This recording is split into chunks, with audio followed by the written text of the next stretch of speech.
If I had to pick two books, the first book I tell anybody to read is The Power of Positive Thinking by Norman Vincent Peale. That's the beginning. You've got to fix this. The difference between successful people and non-successful people is this. It's what happens in between the ears. That's it, man. Look, you may be smarter at me than some things, but it's some stuff I know that you don't know. The scripture says the spirit of faith is in our words. When you say, I am blessed, I have favor, I'm coming out of debt, angels go to work. Good breaks will find you. The right people will track you down. You can think positive. You can believe for favor. That's good, but nothing happens till you speak. The miracle is in your mouth. There is healing in your mouth. There is freedom in your mouth. There are new levels in your mouth. Negative thinking is a major problem because you've got to get control of this. You actually can control what this does. No one else is in charge. If the devil is in charge, it's because you gave him permission. You allowed him in. If God is operating up there, it's because you gave him permission. You allowed him in. Listen to me. It's not a magic trick, man. If you want to be successful, you have to get control of this. Like I was telling her earlier, look, you can eradicate negative thinking from your life. Now, it's not going to say you're not going to ever have a negative thought. That's not human. I have them, but I don't have them nowhere near as frequent as I used to because I learned what they are, how they work. I get rid of them. I don't have time for you. I'm on a positive track. I got things I'm trying to accomplish. I'm trying to be successful and I'm trying to be happy. If you're trying to be successful or happy, you have no room for negativity. The best way to mask yourself from negativity every morning is to start with gratitude. I'm telling you, man, it's a very simple process. Now, there are some books that you can buy. There's Norman Vincent Peale's The Power of Positive Thinking. It's a very old book. It's only in paperback. It's called The Power of Positive Thinking by Norman Vincent Peale. I read this book when I was 20. It started the process to change in my life. Then I read a book called The Magic of Thinking Big. It's by David Schultz. This just trains you how to think big. You know, it doesn't take any more brain power to think big than it does small. Big thinking gets rid of negativity. Dreams and visions gets rid of negativity. But you gotta remember, man, that you operate. When you pray, God ain't the only one here to pray. The devil is listening to you. So his job is to dissuade you. His job is to keep you off track. Devil ain't got but one job. He don't want you to be successful. He don't want you to discover your dreams. He don't want you talking to God. So he get busy. He busy, man. He send people your way all the time. He all over the internet. He all over social media. The devil got imps. He got people work for him all the time. All they do is just do what he say. Say something funky about her. Yeah. But you can control this part. Now, what you cannot do is bury yourself by using your success compared to other people. See, because here's the danger. Let me teach you this. Success is not how far you got. Because see, you're going to be disappointed all the time. Because somebody always further than you. So now you'll forever be disappointed. Success ain't how far you got. Success is how far you got from where you started. That's your success. That's yours. You can be successful. But if you constantly looking at somebody else, if I look at Oprah money, I start feeling bad about me. Cause I ain't got Oprah money, man. Oprah got $1 billion. I don't have nowhere near no $1 billion. But you mean to tell me that I ain't smart enough to go? The daily, you have to prime yourself. You have to do something for 10 minutes minimum. If you don't have 10 minutes, you don't have a life. And ooh, that's so good. I mean, I just like, you gotta do it, right? That's good. If you don't have 10 minutes, you don't have a life to give to priming yourself. That's right. You don't have you a life want a prime life, you want a beautiful life, a beautiful family. Oh, I love that you say that. But I do it the first time I wake up in the morning. Yeah. People always ask me, how are you so up all the time? But part of it is I attend all these seminars. Yes. I teach all this.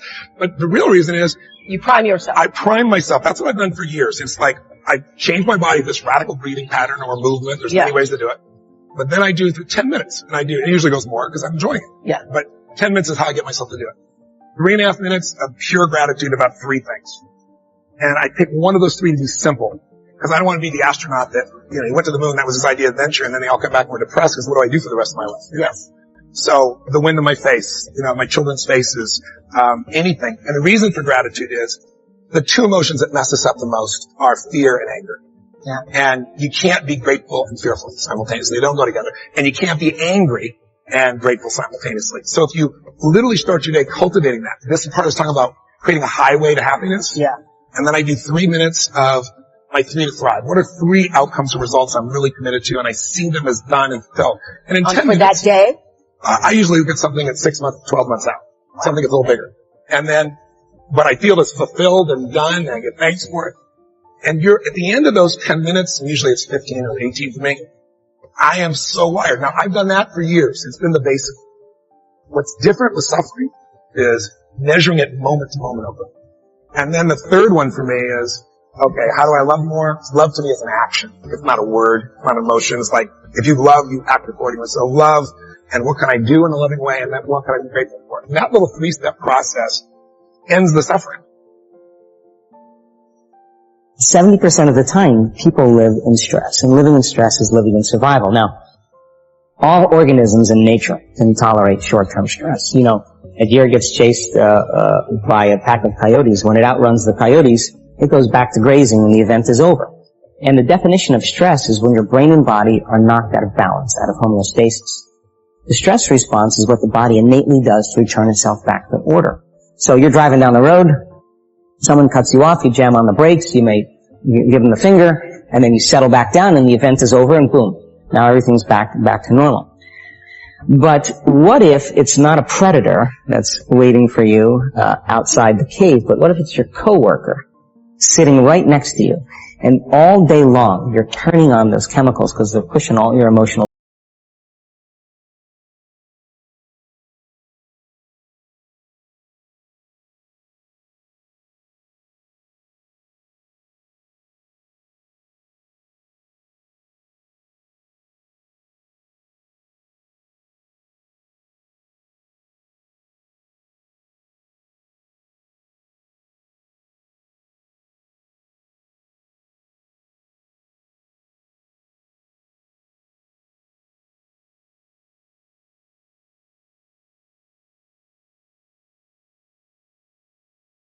All of you have targets, things that you're after. If you're going to get a new result, if you're going to grow your business, if you're going to be able to support your mom, if you're going to get rid of the anxiety, if you're going to be able to overachieve and not have all that fear inside of you, you obviously need to get a new result.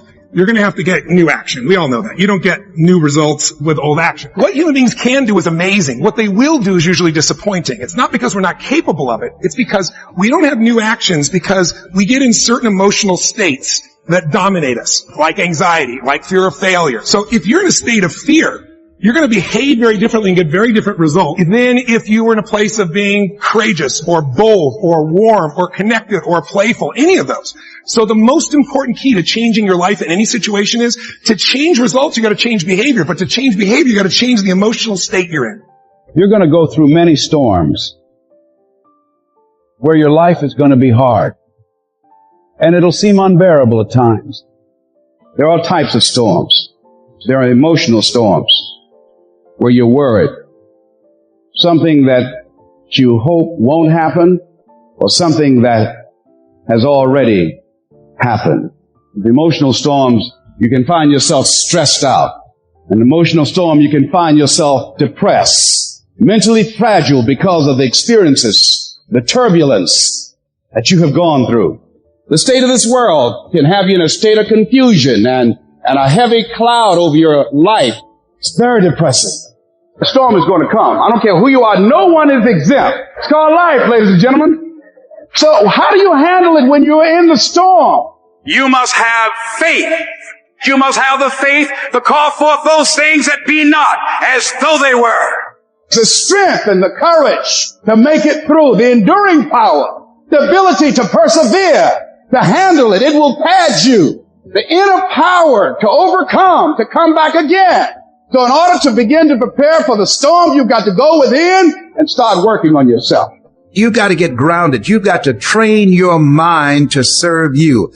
Meditation is one of the ways in which you can do that. Reading is one of the ways that you can do that. Listening to music is one of the ways that you can do that. Exercise is one of the ways in which you can do that. Things that you can do to still your mind, to clear your thoughts so you can think. I had a program for myself. I have books that I read that inspire me, tapes that I listen to that fire me up. Because you're going to have sometimes low moments when you won't want to get out of bed. You just want to stay there. There are times you won't want to come out the house. There are times you'll be feeling bad and don't know why. What's wrong? I don't know. Just leave me alone. The first tendency is to panic. When they said, your mother has breast cancer, I panicked immediately. I started grieving and crying. I fell down across, oh God, I can't handle this. I never thought this day would come. I can't deal with this pain. You got to talk to yourself sometimes. You hear me? You got to talk to yourself. And yes, I was scared. Leslie, get up. Get up, Leslie, get up. Come on, man. It's easy to have faith when mama's got her health and all is well. Come on, get up and come in the house. She needs us now. Come on, dear man. Come on in this room and face it. Be still. Know that all is well to pull this through. And I made up my mind. I don't care what it takes. I don't care how many speeches I have to give, how many seminars I have to give. I know I ain't got the money. I know I don't have the education, but I ain't going to let that stop me. I'm going to do it. And yes, it's going to be hard. It's going to be difficult, and you get more no's than you do yes. But when you hold out, things will begin to happen. You won't even understand how. See, what the storm does, ladies and gentlemen, it empowers you. It strengthens you. When you go through a storm, when you come through that kind of experience and able to reclaim your life, you come back with a certain kind of power, and you'll never be the same again after that experience. There's certain things, when you go through those things, and you come up out of those things, you come up a different kind of person, different spirit, different power, different energy that builds character. Don't ever say when you're going through some rough time, I'm going through a really bad, tragic time. No. So I'm going through a character-building experience. Tough times never last, but tough people do. You should take pride in wanting to quit and not quitting.